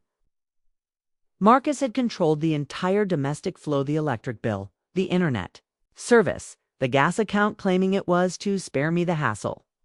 In reality, it was a subtle form of surveillance, ensuring he saw the full spectrum of our expenditures and preventing me from noticing any anomalies. I spent 3 full days on the phone, transferring all billing to my new address and new bank account, demanding confirmation in writing that Marcus Vance was permanently removed as an authorized user, contact, or billing recipient. The Matriarch's lesson in this: financial independence is proven by the lack of dependency on any third party tied to your past. Every utility bill that arrived in my name, paid from my sole account, was a small, satisfying victory in self-governance. With the external wires cut, the next phase was establishing the fortress of solitude, the internal systems necessary for perpetual vigilance and self-reliance. My professional background as an accountant was my greatest advantage here. I knew how to set up robust, comprehensive financial systems, something I had done for my company but had foolishly neglected for myself. I established a detailed, automated budget tracking system linked only to my new bank accounts. Every transaction was categorized, every dollar accounted for. This wasn't done out of fear, but out of respect for my own hard work. I implemented a 3-tier savings system: one fund for immediate living expenses, one for long-term investments funded by the $130,000 equity, and one for discretionary travel and self-improvement, the $10,000 restitution fund. This structure ensured that every dollar had a purpose, a future, and a narrative entirely independent of Marcus. The act of setting up my own systems was a continuous, profound emotional affirmation. For 8 years, Marcus had fostered an environment where I was financially capable, professionally, but domestically dependent. I realized how willingly I had played the role of the busy wife who couldn't be bothered with the bills, trading the minor inconvenience of managing finances for the major risk of external control. I had believed I was protected by love, when in reality, I was exposed by complacency.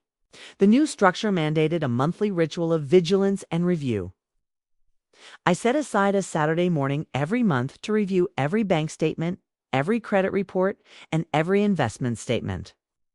I checked my credit score, the spotless asset Marcus had coveted, not with pride, but with intense proprietary ownership. This monthly ritual was the antidote to the blindness of my past trust. I had become my own permanent, hypervigilant financial handler. This system eliminated the possibility of future fraud, not through external security, but through constant internal awareness. This process taught me the deepest truth about his crime. Marcus hadn't needed complex hacking tools. He had relied entirely on my assumption of protection. He exploited the quiet psychological space where I believed partnership meant surrendering control. The Matriarch's enduring lesson: a shared life requires transparency, But independence requires personal, non-transferable authority over your financial identity. I had rebuilt that authority brick by meticulous brick. The heavy responsibility of my financial future was now mine, and it was the lightest weight I had ever carried. With the financial wires completely severed and the new systems humming with efficiency, the psychological reclamation of my life was complete. I was living in my small, clean apartment, furnished modestly but entirely with items I had chosen and paid for, free from the shadow of joint debt or shared compromised history. The smallness of the apartment was a source of profound comfort, a tangible manifestation of my independence, purchased entirely with my own hard-won equity. It was a fortress of truth, vastly superior to the large, empty shell of lies I had left behind. The symbolism was overwhelming. Marcus was left alone in the ruins of the life he destroyed, now under state surveillance, saddled with debt, and forced to pay a punitive fine to the victim he mocked. I was free, financially sovereign, and entirely unburdened.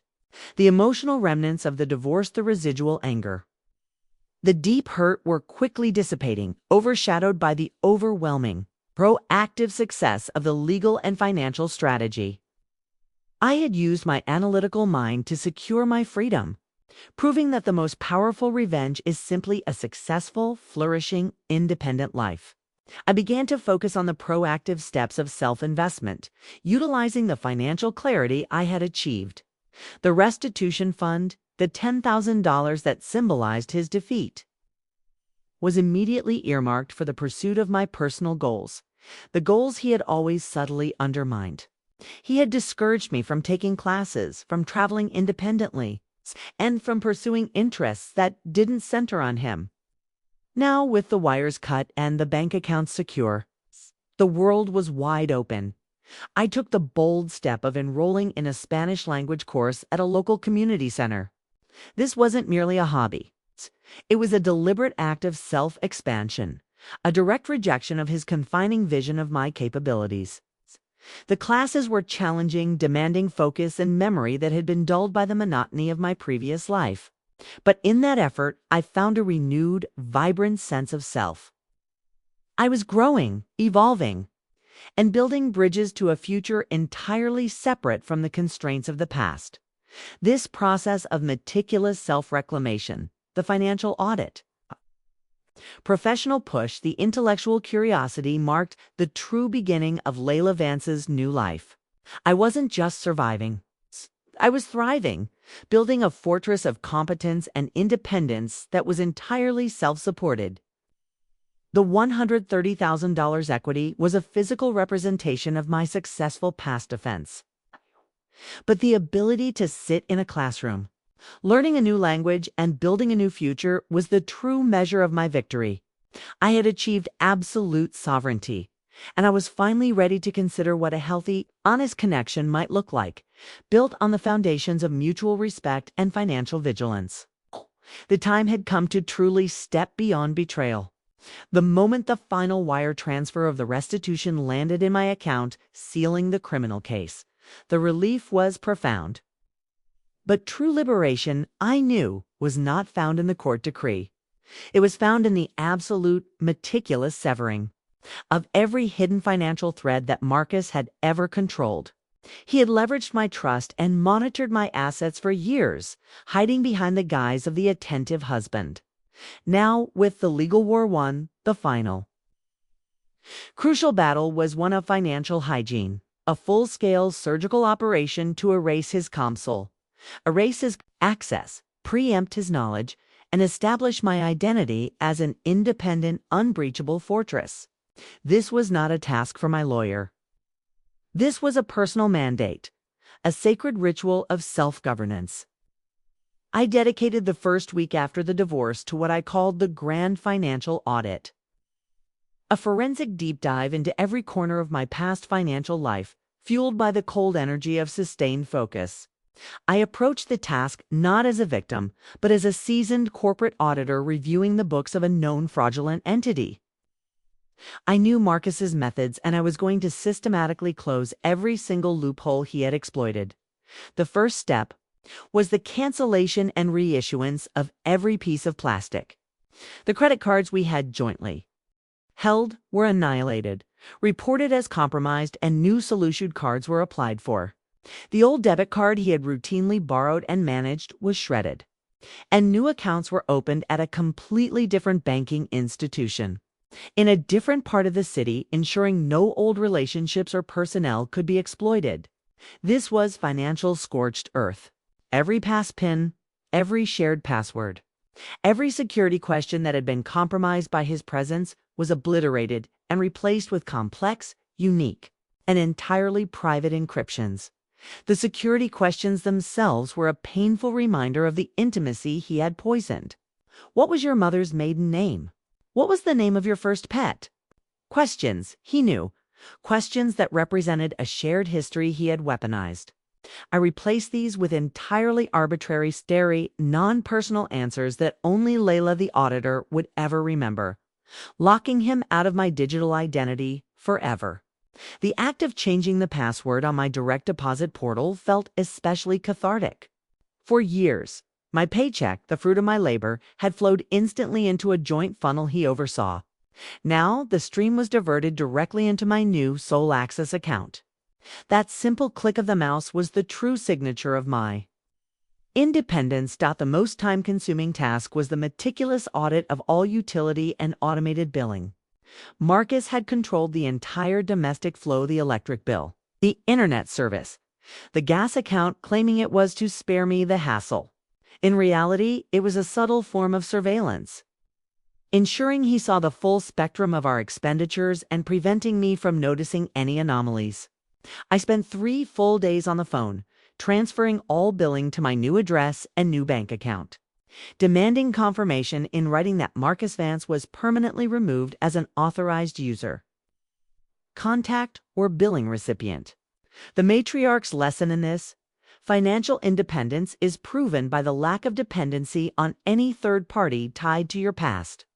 Every utility bill that arrived in my name, paid from my sole account, was a small, satisfying victory in self-governance, with the external wires cut. The next phase was establishing the fortress of solitude, the internal systems necessary for perpetual vigilance and self-reliance. My professional background as an accountant was my greatest advantage here. I knew how to set up robust, comprehensive financial systems, something I had done for my company but had foolishly neglected for myself. I established a detailed, automated budget tracking system linked only to my new bank accounts. Every transaction was categorized, every dollar accounted for. This wasn't done out of fear, but out of respect for my own hard work.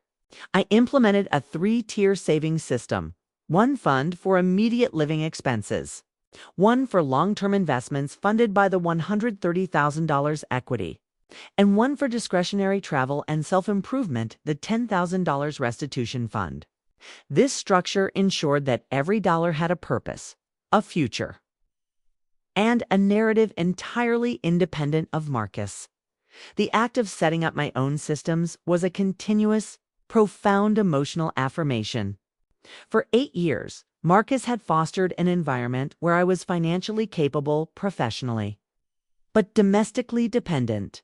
I realized how willingly I had played the role of the busy wife who couldn't be bothered with the bills, trading the minor inconvenience of managing finances for the major risk of external control. I had believed I was protected by love, when in reality, I was exposed by complacency. The new structure mandated a monthly ritual of vigilance and review. I set aside a Saturday morning every month to review every bank statement, every credit report, and every investment statement. I checked my credit score at the spotless asset Marcus had coveting, with pride but with intense proprietary ownership. This monthly ritual was the antidote to the blindness of my past trust. I had become my own permanent, hypervigilant financial handler. This system eliminated the possibility of future fraud, not through external security, but through constant, internal awareness. This process taught me the deepest truth about his crime. Marcus hadn't needed complex hacking tools. He had relied entirely on my assumption of protection. He exploited the quiet psychological space where I believed partnership meant surrendering control. The Matriarch's enduring lesson. A shared life requires transparency. But independence requires personal, non-transferable authority over your financial identity. I had rebuilt that authority brick by meticulous brick. The heavy responsibility of my financial future was now mine. And it was the lightest weight I had ever carried, beyond betrayal. Investing in self, not in revenge. Part 3, with the financial wires completely severed and the new systems humming with efficiency. The psychological reclamation of my life was complete.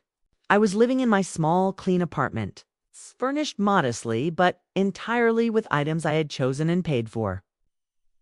Free from the shadow of joint debt or shared compromised history. The smallness of the apartment was a source of profound comfort.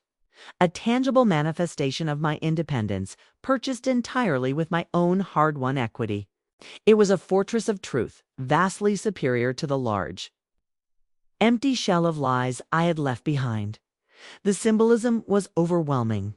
Marcus was left alone in the ruins of the life he destroyed, now under state surveillance, saddled with debt, and forced to pay a punitive fine to the victim he mocked. I was free, financially sovereign, and entirely unburdened.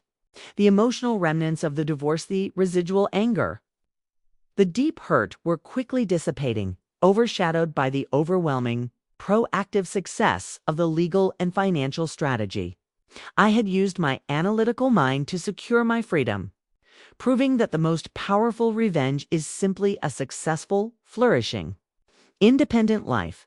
I began to focus on the proactive steps of self-investment. Utilizing the financial clarity I had achieved. The restitution fund, the $10,000 that symbolized his defeat, was immediately earmarked for the pursuit of my personal goals, the goals he had always subtly undermined. He had discouraged me from taking classes, from traveling independently, and from pursuing interests that didn't center on him. Now, with the wires cut and the bank accounts secure, the world was wide open. I took the bold step of enrolling in a Spanish language course at a local community center. This wasn't merely a hobby. It was a deliberate act of self-expansion, a direct rejection of his confining vision of my capabilities. The classes were challenging, demanding focus and memory that had been dulled by the monotony of my previous life. But in that effort, I found a renewed, vibrant sense of self. I was growing, evolving, and building bridges to a future entirely separate from the constraints of the past. This process of meticulous resents the financial audit. The professional push, the intellectual curiosity marked the true beginning of Layla Vance's new life.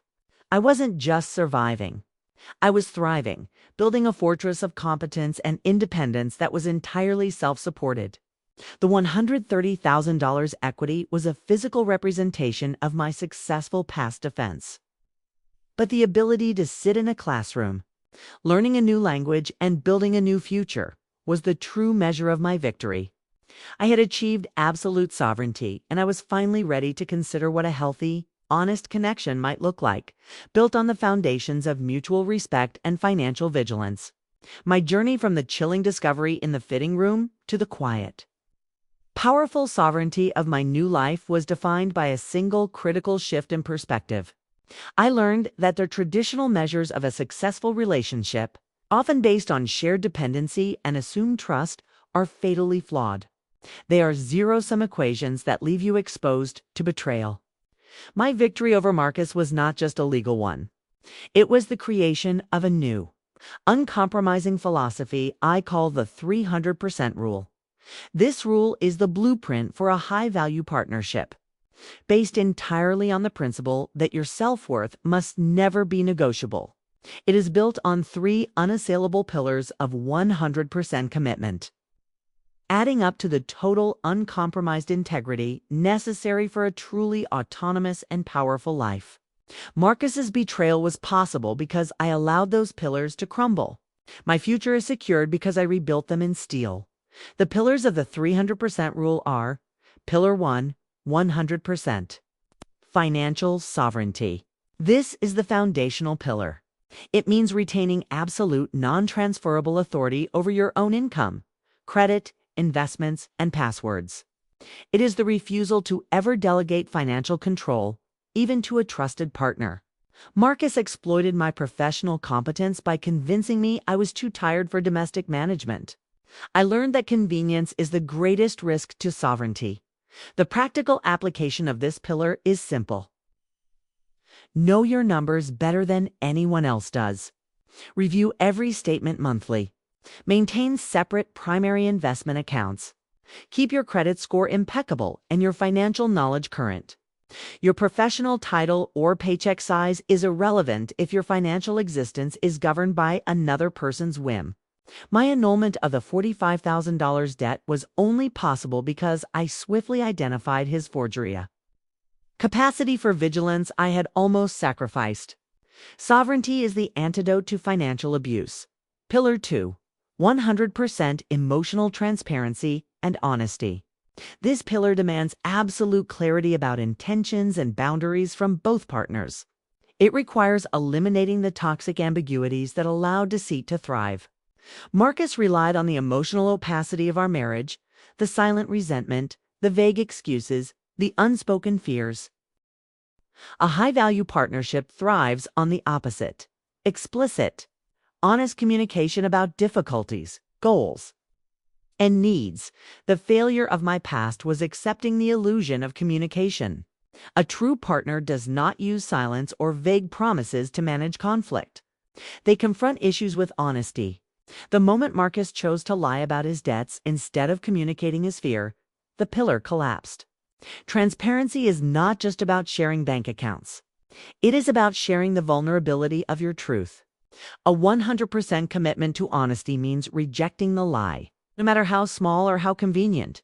Pillar 3. 100% commitment to mutual growth. This pillar dictates that the relationship must be a platform for expansion, not confinement. Both partners must actively encourage the other's intellectual, professional, and emotional ascent, ensuring the relationship is a reciprocal ecosystem of ambition.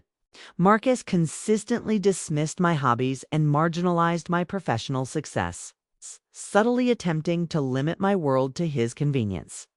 This was a direct attack on my growth. A high-value partner celebrates your growth without feeling threatened by your independence. My journey, the Spanish classes, the professional promotion was entirely self-driven, necessary precisely because the marriage was restrictive. The ultimate sign of a successful partnership is one where both individuals become more complex, more capable, and more autonomous over time, never less. A true partnership is additive, not subtractive. These 3 pillars, financial sovereignty, emotional transparency, and mutual growth, are the 300% rule. They are the non-negotiable standards I established, and the lens through which I now evaluate every interaction and every potential connection. The ultimate proof of the 300% rule is seeing it embodied in practice. Contrasting the toxic environment of the past with the respectful connection of the present. My growing relationship with Julian, the man from my Spanish class, became the living testament to this philosophy. Julian entered my life during my period of absolute financial and emotional sovereignty. He was not a rescue, nor was he an escape. He encountered Layla Vance, the accountant, the homeowner, the Spanish student, the woman who had already won her war. This made the foundation of our connection entirely different, applying the 300% rule to Julian. Financial sovereignty 100%. Julian has never once inquired about my income, my assets, or the amount of my mortgage. Our dates are split fairly and easily, or one person treats the other with respectful proportionality. His focus is on my mind and my ambition, not my bank account. He respects that my investment strategy and my debt management are solely my purview. There is no subtle maneuvering, no suggestion of merging accounts for convenience. He is financially autonomous, and he respects mine implicitly. This creates a secure, pressure-free financial dynamic that Marcus, reliant on hidden control, could never have tolerated. Emotional transparency 100%. Julian speaks. openly about his divorce, the factual nature of the separation, the sadness, but the lack of resentment. When I shared the high-level outline of my own difficult past, he listened, offering space and validation, never pushing for more detail than I was ready to give. He respects my silence and cherishes my truth. We built our connection on the safety of explicit communication, where needs and boundaries are discussed immediately and openly. There is no guesswork, no ambiguity, which eliminates the very atmosphere where deception can breed. This is Julian's most profound strength.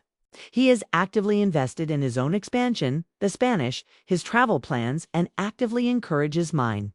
When I told him I was traveling solo to Spain, his reaction was not fear or possessiveness, but genuine enthusiasm and encouragement.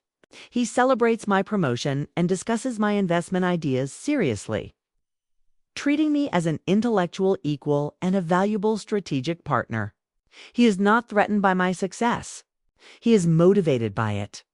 Our relationship is a reciprocal engine of ambition, where we both leave every interaction feeling more capable and more energized.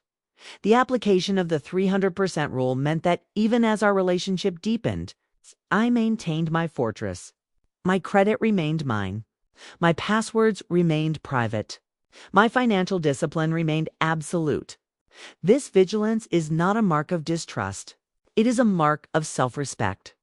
It ensures that any future partnership is built on the shared foundation of two whole autonomous people, rather than two halves seeking to complete a dangerous dependency. The ultimate victory over betrayal is the profound sense of peace that follows. That peace is the product of the 300% rule applied consistently and without compromise. I am no longer defined by the trauma of the fitting room, but by the relentless discipline of my self-reclamation. My life is rich with purpose. My finances are secure, and my boundaries are unassailable. The total value of my new life is more than 300% greater than the life Marcus tried to destroy.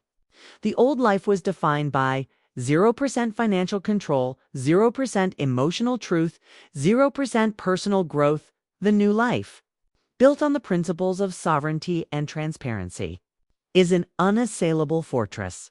This is the Matriarch's final, enduring lesson. Your greatest asset is your independence, and your greatest responsibility is your vigilance. Do not outsource your worth to another person's promise. Demand the 300% rule, sovereignty, transparency, and growth. When you enforce these standards, you become immune to the devastating chaos of betrayal. The fate of Marcus Vance, the convicted felon on probation. Forced to pay restitution to the victim, he mocked as a cautionary tale of arrogance. My faith, the financially sovereign woman planning her solo trip to Spain. Building a new life on solid, uncompromised ground is a testament to the power of strategic self-love. I had traded the poisoned comfort of a shared lie for the fierce, profound security of my own truth. And that, I know, is a victory that lasts a lifetime. My journey began with the seismic shock of betrayal, but it culminated in the profound, quiet realization of self-worth. I was nearly undone, not by Marcus's greed, but by my own complacency, the willingness to surrender vigilance in exchange for the illusion of security. The final, enduring lesson I extracted from that trauma, the ultimate legacy of the Matriarch's wisdom, is this: you must never lose yourself to trust. Trust, I learned, is not a passive gift. It is an active, earned commitment. The boundary between healthy trust and dangerous negligence is razor thin, and the consequences of crossing it are catastrophic. I had handed Marcus the keys to my financial sovereignty because I confused love with permission, partnership with dependency, and convenience with protection. My meticulous career as an accountant meant nothing because domestically I chose to be blind. That complacency cost me 8 years of my life and nearly crippled my financial future with a $45,000 fraudulent debt. The greatest fallacy of modern partnership is the belief that love demands the surrender of vigilance. I learned through the agonizing process of prosecuting my own husband for felony fraud that blind trust is not a virtue. It is negligence, and it leaves you fatally exposed. My failure was not in loving Marcus. My failure was in outsourcing my personal and financial sovereignty, believing that a shared life meant shared, unmonitored responsibility. The true boundary I established was not against betrayal itself, which is a choice others make, but against the conditions that enable it. This new boundary framework demands a non-negotiable commitment to personal autonomy, ensuring that love is always in addition to, never a substitution for, your self-determination. The new boundary is built on a few uncompromising truths that must be established at the foundation of any high-value relationship. The sovereignty of the signature. Your signature is the legal symbol of your identity and your assent. I learned at the cost of nearly $45,000 that you must never sign a document, no matter how small, no matter how trusted the partner, without reading and understanding every single word. The pressure to sign quickly or without worrying your pretty little head is the universal language of deception. My new boundary is absolute. My signature is non-transferable, non-delegable, and requires full independent review. The autonomy of the fortress. This requires the maintenance of separate sovereign financial systems. Joint accounts and shared financial liabilities are necessary for a life together, but they must exist alongside a personal financial fortress accounts, credit cards and investments that are yours alone, managed solely by you and entirely independent of your partner's knowledge or access. This fortress is not a defense against betrayal. It is the foundation of your independence. It ensures that if the partnership fails, your life does not. The mandate of transparency. I learned that trust must be verifiable. Transparency is not about demanding access to passwords. It is about establishing a mutual, non-negotiable commitment to review major financial decisions together, openly and honestly. A true partner does not hide debts, does not conceal income, and does not intercept mail. The moment transparency fails, the partnership is structurally unsound. The new boundary is simple. Openness is the currency of commitment. Concealment is the currency of control. The most difficult realization I had to confront was the subtle, insidious nature of Marcus's control. He didn't lock me out of the finances. He gently, patronizingly convinced me I was too busy, too exhausted, or too inexperienced to handle them. He weaponized my exhaustion. The final takeaway for every woman seeking to build a life of genuine power is this: you are never too busy to protect yourself. My journey toward reclaiming my narrative required me to become the meticulous auditor of my own life, a mandate I now prescribe as essential for self-sovereignty. The annual financial audit once a year. You must commit to a thorough, cold-eyed review of your entire financial life. This is your personal health check. You must independently pull your credit report, review every line of credit, audit your bank statements for anomalies, and confirm every recurring utility bill. This process, which requires focus and discipline, is the antidote to the complacency that nearly cost me my identity and $45,000. It is the ritual of the matriarch, the education mandate. You must actively invest in understanding the mechanisms of finance, investments, taxes, legal structures that govern your life. Marcus's power was rooted in my ignorance.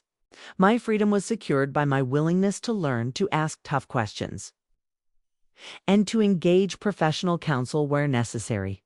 Your education is your permanent, non-transferable asset. Never outsource your financial literacy. The vigilance of the support system. I had Imani, a trusted, non-judgmental confidant who acted as my emotional and logistical war room. A high-value individual understands the need for a strong external support system. This support system provides necessary perspective when emotional closeness blinds you to red flags. My new boundary requires me to maintain open, honest dialogue with a trusted confidant about the structural health of my partnerships, ensuring I never return to the isolating silence that enabled Marcus's betrayal. The ultimate cost of the betrayal was not the money. It was the temporary loss of my self-trust. I doubted my instincts. I questioned my intelligence. And I accepted a narrative of convenience that was a structural danger to my life. My profound victory was the reclamation of that self-trust. Fortified by the iron discipline of my new boundaries, my life today is built on the unassailable foundation of the 300% rule.